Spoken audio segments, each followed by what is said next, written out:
Today we are going to learn about the isotopes. What are the isotopes? The isotopes are different atoms of the same element having the same number of protons but different number of neutrons. So we are dealing with the same element, but the difference here is the number of neutrons. The example we have is hydrogen isotopes. Hydrogen has three isotopes. The first one is called protium, the second one deuterium, the third one tritium. Let's take a look at the first hydrogen isotope. Here, how many protons are there? Here, one proton.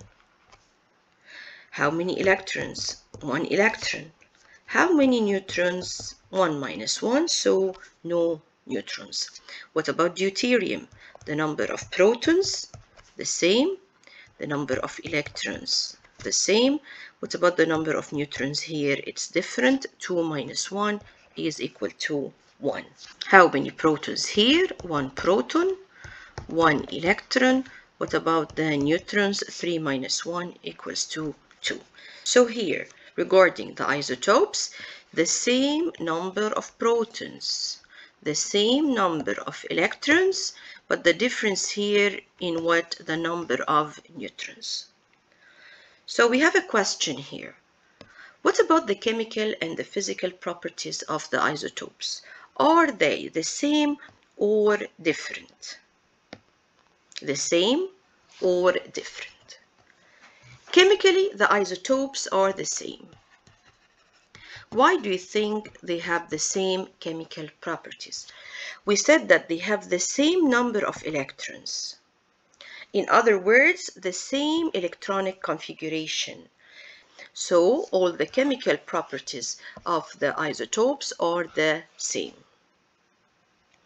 What about the physical properties? We said that the isotopes have different number of neutrons. Different number of neutrons means they have different atomic mass. So when the atomic mass is different, all the properties that depend on the mass become different. For example, the density, the rate of diffusion. So here the physical properties are different. Here we have some examples of atoms and their isotopes. The hydrogen has 3 isotopes, as we said. Carbon also 3 isotopes. Oxygen 3 isotopes. What about the uses of the isotopes? Some isotopes are used in medicine, in hospitals, used in radiotherapy. Other isotopes are used in power stations. Another example, here we have chlorine. Chlorine has 2 isotopes, 1735 and 1737. So here, how many protons are there? 17 protons. How many electrons? 17 electrons. How many neutrons? 18 neutrons. The other isotope, the number of protons is the same, number of electrons 17 as well. Well, the number of neutrons here is different, it is 20. We have here a question. Which mass number do we use for chlorine in the periodic table? Which mass number do we use for chlorine in the periodic table? Is it the 35 or is it the 37? If we check the periodic table, we'll find that chlorine has a mass number of 35.5. It is 35.5. How did we get this value, the 35.5, from these 2 isotopes? By taking the average. The average of what? By taking the average of the mass numbers of the different isotopes, which is called the relative atomic mass. The relative atomic mass also depends on the abundance of the isotope. What do we mean by the abundance of the isotope? The abundance means how common the isotope is, or in other words, the percentage of existence of the isotope.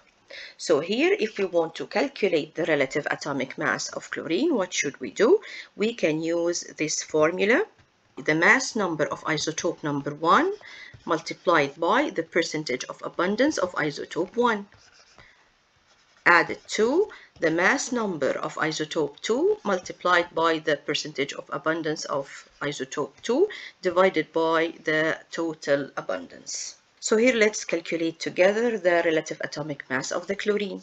So by applying the formula, ER of the element is equal to the mass number of isotope 1, which is 35, multiplied by the percentage of abundance, the 75, plus the mass number of isotope 2, 37, multiplied by the percentage of abundance, which is 25, divided by the total abundance, which is 100, which is the 75 plus the 25. This is the total abundance.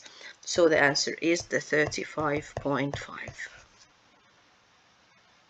So the definition of the relative atomic mass is the average mass of a large number of atoms of an element, and this quantity depends on the percentage of abundance of the isotopes. Another example to calculate the relative atomic mass, we have a sample of gallium. It is 60% here and 40% here. So gallium 60%, we have the 60%. The mass number is 69, and the 40% has the mass number 71. So by applying the formula, the relative atomic mass is equal to the mass number of isotope 1, which is 69, multiplied by abundance, plus 71 multiplied by the 40 divided by 100. It's equal to 69.8. The last example we have here, lithium. Lithium has two isotopes, 6 and 7. The relative abundance of these isotopes is shown in the figure. So here, lithium 6 and 7. 6 and 7 are the mass numbers. The 6 has an abundance of 7.5%, and the mass number 7 has an abundance of 92.5%. By applying the formula, here we have 6 multiplied by 7.5 plus 7 multiplied by 92.5 divided by the total abundance, which is the addition of these two values, which is 100. So the value is 6.925. By this, we are done with this session. Hope it was beneficial. Thank you so much.